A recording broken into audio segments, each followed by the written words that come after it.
Adelante, ¿quién eres tú?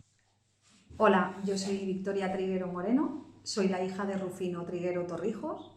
Mi padre era un paciente que estaba en sesiones de hemodiálisis y que un día se cansó del tratamiento después de pasar por un coma y una recuperación y una rehabilitación muy dura y simplemente decidió que había llegado su momento de dejar de vivir y lo que quería era pues disfrutar de los últimos días de su vida rodeado de su familia, de su mujer, de sus hijas y sobre todo sin sufrimiento. ¿Y qué experiencia has vivido con esta con este final de tu padre, con la enfermedad, con la decisión de no seguir con el tratamiento? ¿Qué ha significado para ti humanamente? Humanamente como persona y como hija. Pues tengo que decir que como hija es duro porque no te imaginas el no tener a la figura paterna en tu casa, es duro el no ver físicamente a tu padre, pero soy consciente de que no tenemos ningún derecho a sufrir por sufrir y que tenemos todo el derecho del mundo a dejar este plano, esta vida, nuestro sufrimiento aquí de la mejor forma posible. Entonces, en el momento en el que tú eres consciente de que ya es un sufrimiento agotador, tanto mental como físicamente, el continuar con una cosa que no te aporta nada, aunque te alargue la vida un tratamiento físicamente, psicológicamente, emocionalmente y en otros factores, tú consideras que estás cansado y ya no tienes que continuar peleando, hay que aceptar la muerte igual que la vida. Y ese es el gran tabú, que la gente no ve la muerte igual que ve la vida. Y todo forma parte de la misma cosa. No hay, igual que no hay luz sin oscuridad, no hay vida si no hay muerte. Y eso es lo que más cuesta hacer de entender a la familia, sobre todo, a la familia más cercana, porque el apego es muy malo. Somos muy egoístas. ¿Cómo llegó él a tomar esa decisión de renunciar al tratamiento? Porque estaba cansado de sufrir. Mi padre sufría mucho. Mi padre, para soportar una sesión de diálisis, cuando llegaba, él pasó por un coma primero y cuando llegaba ya últimamente de las sesiones necesitaba un día y medio de estar en casa y reponerse para aguantar la siguiente sesión. Entonces para él eso no era vida. Se van mermando, en su caso se fueron mermando muchas facultades y como por ejemplo los temblores que tenía en las manos, a mi padre le encantaba dibujar, tuvo que dejar de dibujar, no podía dibujar, había cosas que él consideraba que ya no podía hacer y no quería continuar adelante con una cosa que pensaba que no era justa. Él quería decidir el final de su vida cuando él estuviese bien, en sus plenas condiciones y facultades, comunicándole a su familia cómo quería hacerlo, de qué manera, en qué momento, y su momento fue ese. Entonces es duro aceptar lo que tu padre te está pidiendo, pero es que no hay nada más bonito que acompañar a una persona hasta el final de sus días con todo el amor del mundo. ¿La respuesta familiar fue homogénea en ese sentido? ¿Todos reaccionasteis igual? No, todos no. A lo mejor la que parece más fría soy yo porque veo las cosas a lo mejor de otra manera.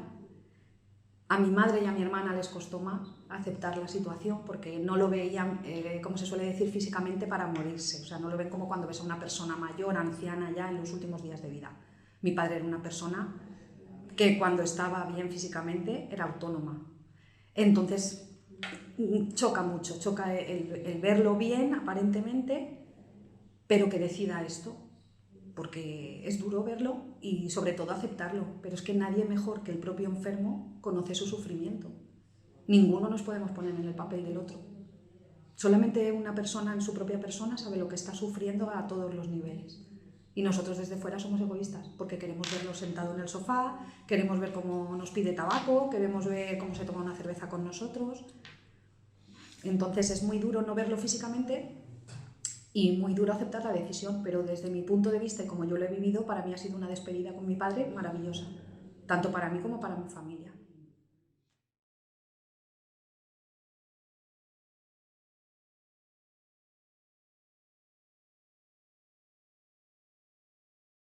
Cuando tu padre decidió renunciar al tratamiento, ¿cuál fue la respuesta médica? ¿Cuál fue la respuesta sanitaria? Que no, que bajo ningún concepto le daban el alta voluntaria. Mi padre solicitó el alta voluntaria, tanto de forma personal él solo, como en distintas reuniones que tuvimos familiares, y en todo momento se negaron a darle el alta voluntaria. Decían que no se la daban. ¿Y entonces? Pues entonces mi padre decidió dejar el tratamiento y, para eximir de toda responsabilidad al centro médico, envió una carta certificada con acuse de recibo diciendo que, dado que lo había solicitado por varias vías y en todo momento se le había negado, que presentaba ese escrito para eximir al centro de cualquier responsabilidad, que mi padre había tomado su decisión de forma personal autónoma, que no había sido coaccionado por nadie y que mi padre era libre para decidir si se sometía a un tratamiento o no. Todo el mundo está en su derecho a renunciar a un tratamiento cuando tú consideras que no quieres continuar. Que a nosotros nos impongan un tratamiento, sí, vale, está bien, pero llega un momento en el que a lo mejor o no te va bien o no quieres continuarlo y no tienes por qué sentirte obligado a hacerlo. ¿Y rectificó? ¿Hubo una rectificación o hubo una respuesta a esa carta certificada de tu padre? Sí, a la carta certificada de mi padre no hubo respuesta, lo que hubo fue una denuncia. A nosotros nos denunciaron, a mi padre lo denunciaron y lo llevaron a declarar ante un psiquiatra forense. ¿Quién lo denunció? El doctor del centro médico. ¿Y qué dictaminó el forense, el psiquiatra forense? Que mi padre estaba perfectamente capacitado para tomar la decisión que había tomado después de 2 horas y pico de declaración, que sabía perfectamente lo que le iba a pasar, que era conocedor de todo lo que le podía ocurrir para bien y para mal, en pocas palabras, que sabía que mi padre se iba a morir y que le explicó a la forense y a la jueza que él quería fallecer en su casa, con su mujer y con sus hijas. De hecho, cuando me llamaron para entrar a la sala a recogerle, tanto la psiquiatra forense como la jueza estaban con lágrimas en los ojos y era mi padre que les daba los pañuelos a ellas en lugar de ser al revés. Mi padre estaba perfectamente capacitado y que nadie podía elegir de qué manera tenía que decidir él o no su forma de sufrir o de vivir.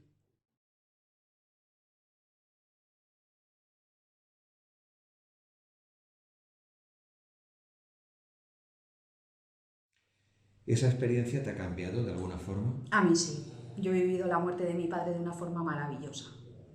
Para mí yo lo tengo puesto en mi estado de WhatsApp, para mí ha sido la mejor lección de amor. Porque no hay nada más bonito que acompañar a un ser querido en el proceso final de su vida con todo el amor que tienes en tu corazón. Es que se queda todo ahí. Es que no hay tristeza, no hay pena, no hay... Es todo tan bonito poder acompañar a una persona y cumplir su voluntad cuando esa persona todavía está capacitada como es el caso de mi padre, ¿no? Que está capacitada, dialoga, mi padre estaba perfectamente bien, como estoy yo ahora mismo, que podíamos hablar, fumar juntos, tomarnos una cerveza. Entonces, para nosotros ha sido una despedida, para mí personalmente, maravillosa. Mi madre, claro, pues lo echa mucho de menos y como lo echamos todos, pero el vacío en su casa es más grande. Pero yo siempre digo que nada muere, que todo se transforma y vive en el recuerdo. Entonces, mi padre yo sé que lo voy a llevar conmigo toda mi vida, aunque no lo vea físicamente. ¿Hay alguna idea, alguna reflexión que crees que podrías trasladar a personas que están en una situación similar a la tuya? ¿Como acompañante de una persona o como...? Como resultado de tu experiencia.